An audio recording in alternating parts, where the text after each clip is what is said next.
All right, so if we look at this then, part D, right? So this is the second part to this question we've been looking at.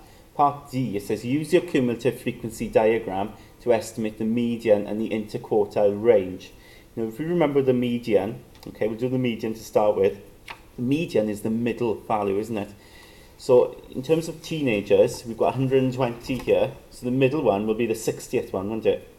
Okay, so you literally use your cumulative frequency diagram here.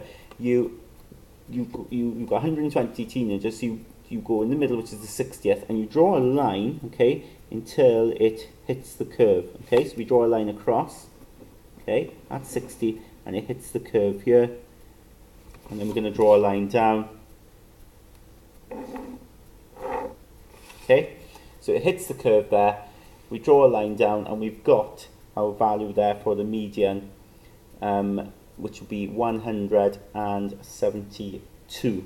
Okay, so we can write our median in here, 172 centimeters.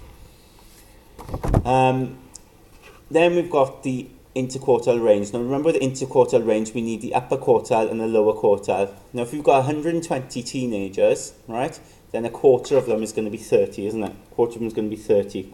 A quarter of 120 is 30. So we go for 30 to start with, and we read what that number is. We got 30 there. Draw a line across until it hits the curve. Draw down. And we've got then our lower quartile, and that is 100 and, well, that's 160,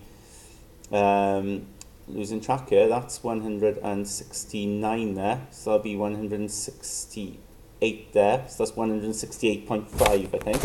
Okay, yeah, 168.5. So the lower quartile is 168.5, right?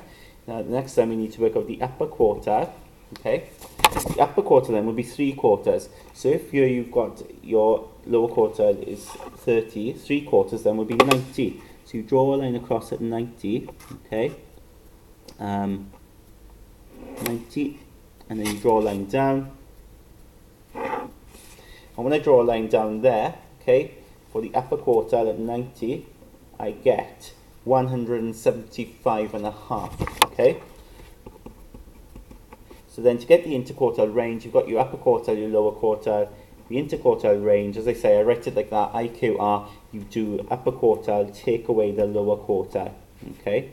That's so important to remember that. It's the upper, take away the lower. And if you work that out, I can do that in my head, actually. You get 7, don't you? 7 centimeters, okay? Lovely, so you've got your interquartile range there. Now it says then, part E, use the graph paper below to draw a box and whisker diagram to represent this data.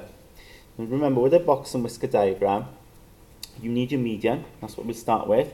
You need your lower quartile, you need your upper quartile. You also need the highest and the lowest values, okay? Highest and lowest values. Now if you look here, all right, there's no information here telling us what the highest or lowest value is in the question. There's just nothing at all, right? So what we're going to have to do, because we don't actually know it, it's going to be an estimate. So what I'm going to do is, I'm going to have to say the lowest will be the lowest it could possibly be. Okay, so lowest it could possibly be, of course, go back to this, is 157.5. Okay, and the highest it could possibly be will be 182.5 at the end of that group there. Okay, so that's how we'll do our box and whisker diagram. So you can see the scale there, okay, my lowest and my highest. So really on here, what I need to do is make sure I've got 150 all the way to 180.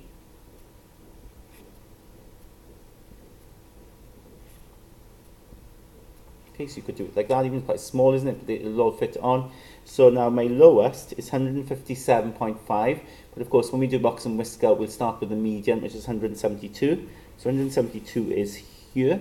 Okay, so I'm going to have a box. Okay, my line for my median. Then we're going to do a line for the upper quartile, which is 175.5.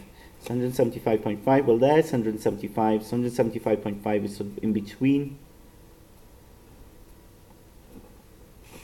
Okay, and then 168.5 is my lower quartile.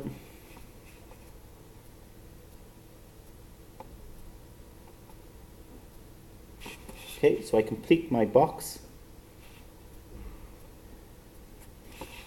Okay, got my median, lower quartile, upper quartile.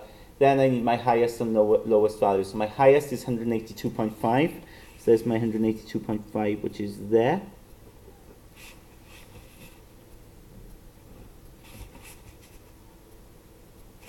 Okay, and my lowest value, which is 157.5, which is here.